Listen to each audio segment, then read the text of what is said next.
Yep, there it is. There's my face. So I really want to see more of that. Well, anyway, hi there. My name's Miguel, and I'm here to tell you a little bit about myself in hopes that maybe you might like me, and maybe, I don't know, we can, be little uh, YouTube what nows.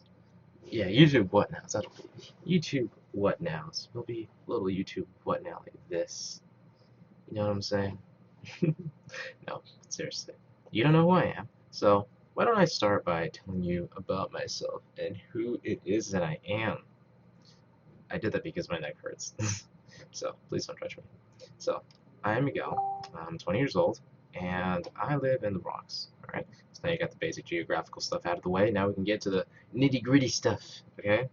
So, I'm currently a college student, and I'm pursuing a degree in psychology, which should be fun because then, maybe later on I might have some of you as clients and I can pick your brains out.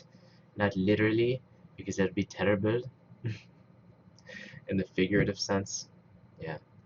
Recently they made it so literally and figuratively both mean the same thing now, which I think is pretty cool because people have been using literally as figuratively for so long that it doesn't even matter because now you can just use literally as figuratively. So really, figuratively has not become a useless word.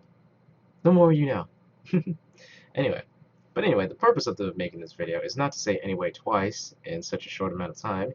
It's to tell you about a little story that I have for you because I wouldn't be making this video if I didn't have a story to share, sadly, because I can't just like spew random details out like that. Anyway, I said it again.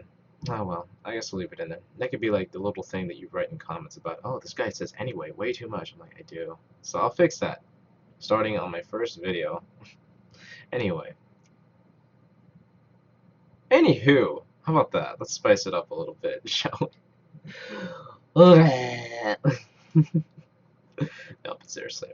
So, the thing that I want to talk about is not about myself, but I should probably talk about myself, but I didn't intend to. I want to talk about taking the MTA because as I live in New York City, so one of the means of transportation that you get as a New York City resident is the Metropolitan Transportation Authority, also known as the MTA. Now, I don't have any personal gripes with the MTA, but I do have a major complaint as someone who uses it almost every day. And last semester I used it every day. Well, I've used it all my life basically. So if you're a frequent MTA user, like if you live in the Bronx or in New York, just in any borough, you know that it's not the buses that are bad. It's really just the people that you take the buses with. And what I mean by this is that when I come back from school, right, the bus will be about 10 minutes late, okay? And you see the bus coming, and you're like, wow, finally it's here, right? You're like, oh my god, the MTA is showing up, right? Except until that bus gets closer and closer. And the windows on the bus are designed that you can see in them very clearly. And if you can't see anything from about 30 feet away inside the bus, that means one thing and one thing only. There is no room for you on this bus.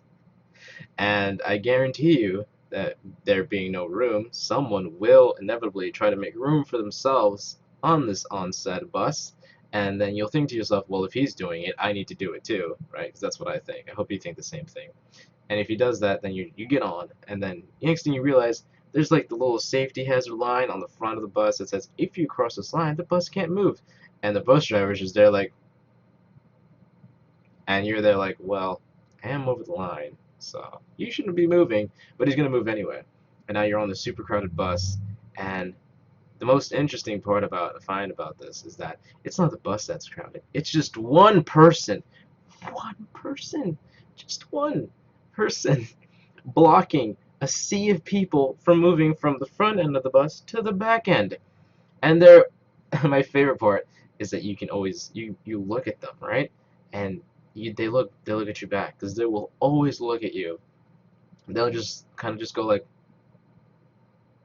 well, if they do the shoulder shrugging thing, they're doing it on purpose. But they'll be aware that there's a problem, but they won't do anything about it. So that you're kind of just there like, somebody please tell this man or woman or person to move out of the way, and then nobody will, and then we're all just stuck in the front of the bus, and the people in the back of the bus are like, why are there people just there? So, yeah, that's my personal complaint. And I didn't want to start off complaining, but I kind of had to. I felt that I needed to, so I'm getting this off of my chest because it's on my chest, and I don't want to feel suffocated having to carry around this story of, well, not really a story, but like an experience of just not being able to like stand comfortably on a bus. But anyway, I think that's good for now, right? But yeah, thank you for watching. And if you like hearing me talk about stuff in relative to the New York area, then you should come back when I make another video, because I will, and you should. So please do it. Yeah? All right. Well, thank you for watching again, and I hope I didn't say anyway too much. Well, anyway, goodbye.